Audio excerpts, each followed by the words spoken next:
Ladies, gentlemen of the DC Universe, I didn't think I would be making this video today. I was actually planning to put up a DCU discussion series, so look forward to that video, which contains some of your questions. But today's video, let's just say I've got an interesting one for you, something that I didn't quite expect to be getting into, and that is with regards to some leaks for Superman Legacy. Today's leaks, if true, and also coming from very, very interesting sources, could be a lot of what people have wanted, especially with regards to the villain. So we're going to dive into that. Also some other tidbits in this video that are time-stamped as always if you want to skip around, but I recommend staying for the whole thing because why not? I'm pretty sure that you'll be interested in it. And thank you so much for the support on recent videos. If you go on to like this one, I'd really appreciate your continued support through hitting that like button. Consider subscribing for more breakdowns, theory videos, reviews, just like this. As I always say, take this with a grain of salt. That needs to be heavily stressed. One thing, if you know me, guys, I can't stand is when people read leaks and they react in such a way and reply to whatever post saying, oh my god, I've been waiting for this for years, I'm so excited for this to happen, let's go,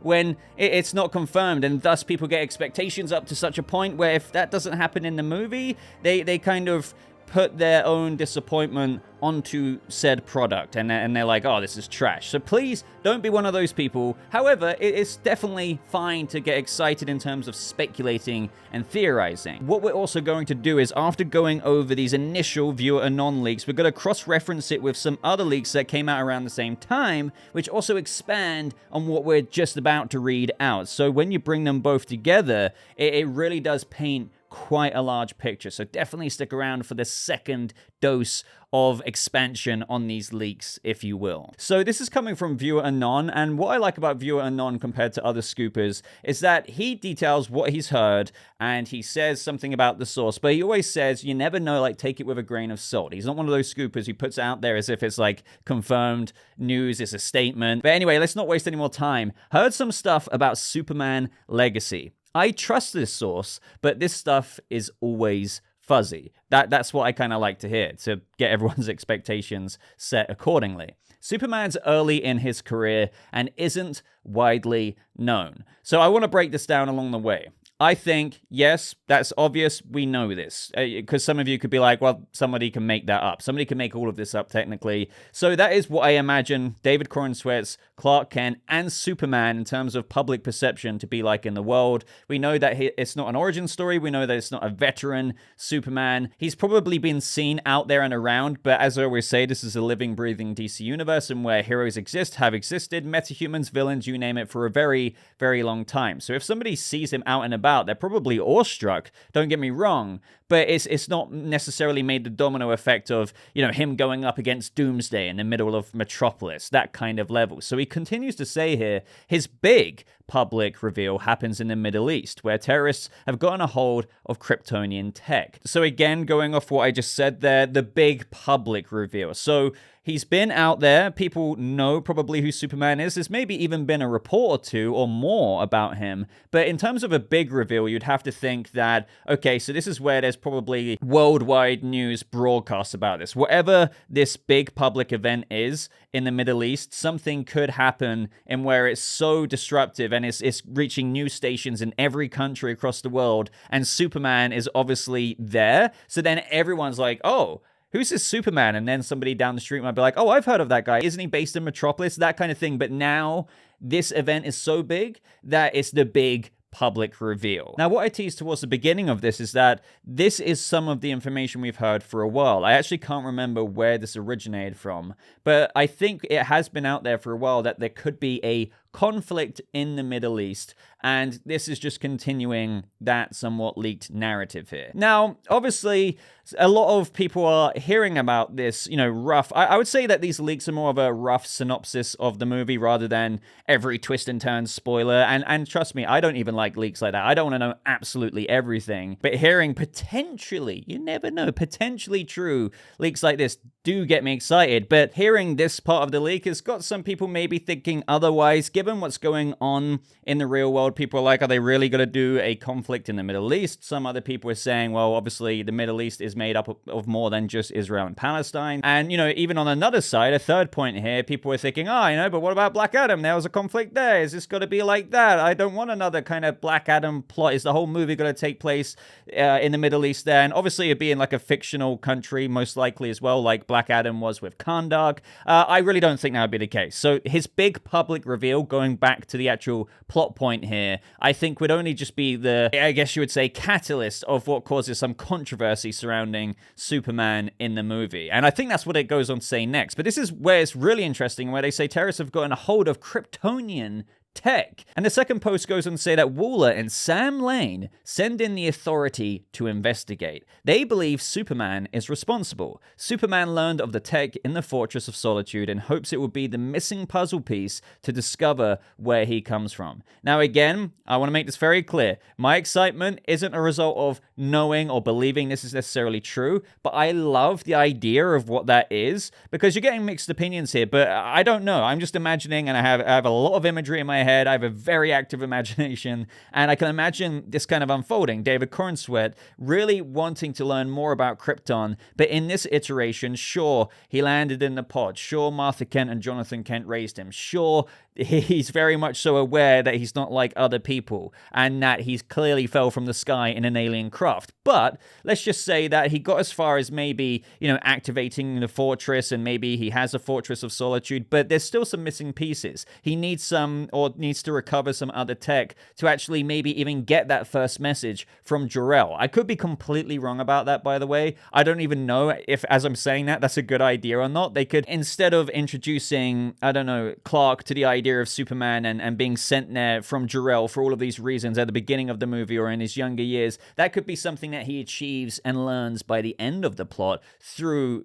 getting that missing puzzle piece as described here in the leaks. But that's not to say, again, that he's been without some kind of, you know, stepping stones here and there to learning a bit more. Again, the pod, you know, Martha and Jonathan Kent explaining what happened that day when he was a baby, and then probably activating the Fortress of Solitude. But there's still some missing pieces, so this is why Clark is quite engaged in this and goes to the Middle East, because there's something that could really help him find out answers. I actually really like that take of Superman, and still being true to it, but maybe swapping around a few elements and aspects to his origin, in where he's still Superman, and I love the idea, and maybe his mum made his suit and all of that stuff, and he's been active for a few years. It's interesting to see that Superman learned of this tech in the Fortress of Solitude. So, you know, I don't know the way that this could go down. There's obviously a million different avenues, and please feel free to get involved down in the comments below. But clearly the Fortress is functional to a certain extent if he can scan,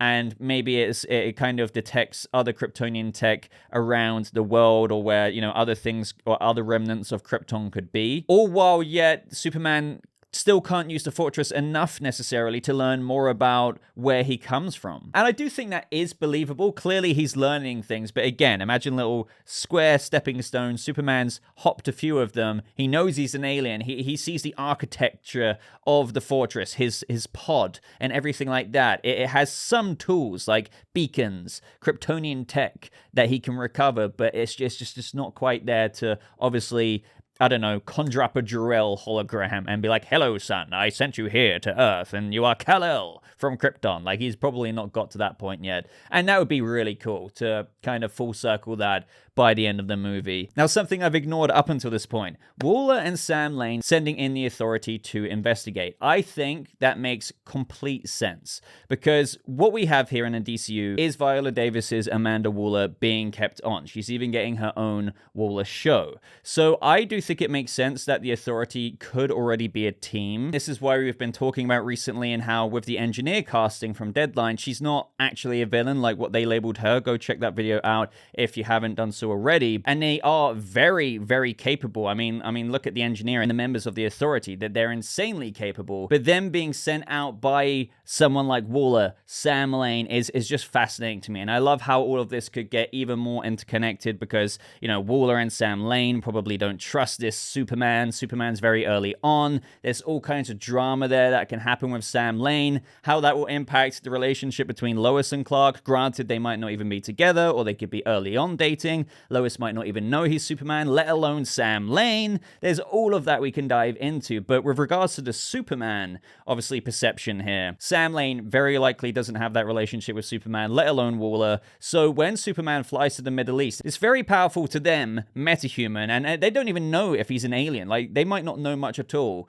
And he's going there to, like, get this tech. For all they know, Clark is the one, Superman is the one who put these people up to get this stolen Kryptonian tech in the Middle East. They think he's responsible, as said here. So they send the Authority to investigate, and that could very well, as you're kind of seeing here, pit them up against each other, because all they're going to see is somebody who's desperate to learn answers about his home planet, trying to get that tech. But you're going to have this military strategy approach from bloody Sam Lane and Amanda Waller, who don't really take chances. And you have the Authority, and especially if you know about the Authority, they're not villains, but they're kind of very, doing anything by any means necessary and maybe following orders in this situation. So things could go quite awry. And I think that's quite an organic, setup there. I'm not gonna lie. I'm not trying to shill for this leak. Some people are hating on it, but I think, okay, makes sense. Clark wants to learn answers. Authority get alerted to this situation. They think Superman has something to do with this tech.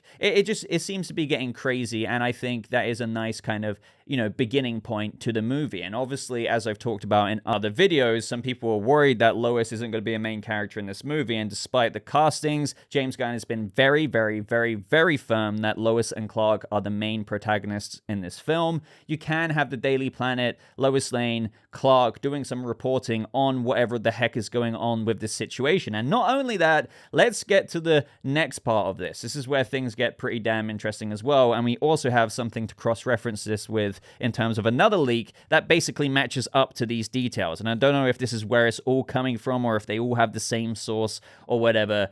But Viewer Anon continues to say that anyway, the big bad is Brainiac behind everything. As I said in the first post, I trust this source, but it's all a game of telephone with info passed ear to ear. So we'll see how much of this, if anything, pans out. Sounds solid to me though, if it's true. Let's talk about Brainiac. And it's funny because, as I said, I was going to put up a DCU discussion series video today, and I actually talk about Brainiac in that video. So I'm going to save my full thoughts for Brainiac for that future video uploading maybe in a couple of days or so. But this is very fascinating to me if true. My thoughts with regards to Brainiac is I'm not going to complain either way if we get Brainiac. Let me make that clear. But I don't necessarily, believe it or not, I know so many people are against this because they want Brainiac for a Superman movie villain. But I don't think he should necessarily be the first movie villain in terms of, in conclusion, by the end of the movie, Superman 1-2 punches him and Brainiac's defeated. I think he can be a whole bloody overarching threat, potentially building up to a Chapter 1 villain. And I know we've talked about the Center quite a bit on this channel, being the Chapter 1 villain. But I would like to think that, yeah, Brainiac could be behind stuff in this movie, but I don't think he should necessarily be defeated by the end. I think that's mainly what I wanted to articulate here. So yeah, maybe he's behind everything. But no matter what happens and whatever clarity is offered by the end of this movie to the characters and what caused all of these events, that Brainiac should maybe be revealed to be a threat, but not defeated by the end. But now, let's get to the other leaks here, because basically they are one of the same, but also with even more details. Now, this comes from 4chan, and it's being posted around on Twitter, and I've been tagged in this quite a bit, which is why I've kind of wanted to make this video today. Grain of salt, but again, these details somewhat coincide with what Viewer Anon posted here. Just, it kind of offers even more expansion. So, Superman has been active for a couple of years and struggling to reconcile his human upbringing with his Kryptonian heritage. Makes sense with what James Gunn said, makes sense with how long he's been active. I've said I wouldn't really want it to go past 5 years. is my absolute preference, if I could choose this, is active for no more than 3 years, really. So a couple of years here makes complete sense, and given what we just read out in the other leaks, if he doesn't know the full extent of Krypton, what happened there, but he's activated the fortress, it can be used to a certain extent, but it is still not giving him all the answers, then yeah, he would be struggling to reconcile his human upbringing with the fact that he's bloody Superman and got all of these abilities. As Clark Kent, he works at the Daily Planet with Lois Lane, Jimmy Olsen, and Perry White, which, again, we know that there's going to be a lot of reporting going on in this movie, according to James Gunn. Superman intervenes in conflicts in the Middle Eastern nation of Bialya, which doesn't sit well, I probably butchered that, which doesn't sit well with some of his fellow superheroes like Mr. Terrific, Green Lantern, Hawkgirl, and Metamorpho. So this is the somewhat fictional country that we spoke about earlier, again, like Kahndaq and Black Adam. So what's fascinating about this is that through Superman going there, probably out of quite a bit of desperation to, I can't really let that Kryptonian tech slide, I need to learn a bit more, it's also going to be like, oh, you know, like Clark, we kind of operate over here, and this has been something that's been visited on in so many Superman stories. I think most recently, for example, live action would be Superman and Lois, and where in season 2 he brushed up against Lieutenant General Anderson, and you know, the government really wanted to control Superman. So when he went to save people around the world, obviously they don't have a handle on him, and Superman just doesn't see it that way. He wants to help anyone and everyone of Earth. But also with this, it's kind of a bit selfish in the sense that he wants the tech. I mean, I don't think it's that clear painted, like, oh yeah, I'm going to the Middle East, getting the tech, going away, no matter how it looks. I think he's going to try and stop the threat, stop the people with stealing the Kryptonian tech, but also, hey, can I kind of look into that Kryptonian tech? I don't know, but what's interesting to read here is that Superman will probably have a bit of a conversation with Mr. Terrific, Green Lantern, Hawkgirl, and Metamorpho, because they might be like, this just doesn't, you know, look good for optics, and, you know, you're acting a bit rash maybe, and maybe you should just avoid it, because if you go over there, you're going to have all kinds of people on your ass. You know, there's the Authority who are controlled by Waller. It's just going to cause a whole bunch of mess. I really don't know. I'm really intrigued as to how far that conversation could get with his meta-human compatriots. And what I also like about this, as I somewhat assumed anyway, with what James Gunn describes them as meta-human compatriots, is that Clark already has a relationship with Green Lantern, Mr. Terrific, Hawkgirl, and Metamorpho, and that they've maybe teamed up a few times already. It's not like they're meeting the first time in this movie. I think Clark could be meeting the Authority or some members of the Authority, like the Engineer, for the first time.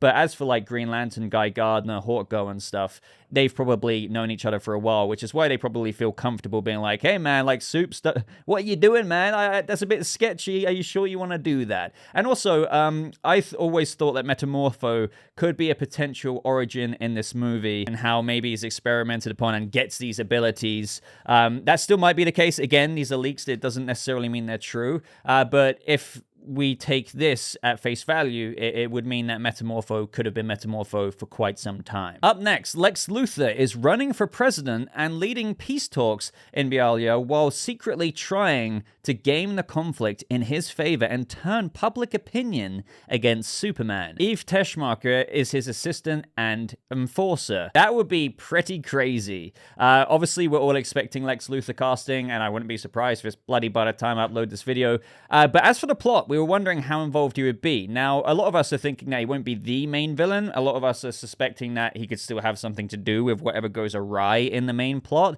and that could just be a longer-term setup for whatever Lex could do in the future that may play a much, much bigger role. But him running for president is very interesting. And again, it does seem organic in the sense that he can have his opinions about Superman, especially with, you know, already this conflict being about how people might not even have a handle on Superman with him going to other countries, and they might think he's responsible and he's not really well known. So it's like, who is this guy? Did he cause this? Imagine how much of a threat he can be. Oh, we've got kind of, you know, government working with military, Waller, Sam Lane sending off their own task force to look into Superman and whatever this bloody conflict is. And then you have the president, or the guy running for president, twisting, you know, how the news are framing Superman, or Lex is probably helping or paying off people to make Superman look even worse in this conflict, in this big public reveal, as we went over earlier. I feel bad for Clark. Like, if it goes anything like this, that would be, you know, okay, Superman's been active. Who knows how much press he's got, but then he's going to have to deal with obviously the world knowing about him in a somewhat different light, and he's going to have to somewhat prove his innocence, which again could be a part of the reporting side. And when I say prove his innocence, I'm not saying like he's done a crime necessarily, even though it might be framed that way again with whatever goes on in the Middle East. But regardless, maybe Lois and Clark both know that Superman is a good guy. Again, it could go that way if Lois doesn't know that Clark is Superman, and they might, having had a relationship with Superman, especially seemingly to Lois, she might have had interviews with him, who knows, and she wants to prove his innocence. So they're going on the reporting side of this and countering Lex. And that will be a very formidable human opponent for the Lois and Clark reporting side of the story. Think about it. You have a guy running for president who's also influencing the peace talks in Bialya and also all of this conflict going on, and also trying to turn the public perception against Superman. And then you have two journalists and reporters trying to be like, screw you, Mr. Candidate for presidency, Lex Luthor, we're going to try and prove you wrong. So that, like, think how also you have both the superhero side accounted for, with the Authority, the metahuman compatriots of Superman, with Guy Gardner, Hawkgirl, Mr. Terrific, etc. Also being like, Clark, man, we told you this was a bit risky. So we've got Supes dealing with all of that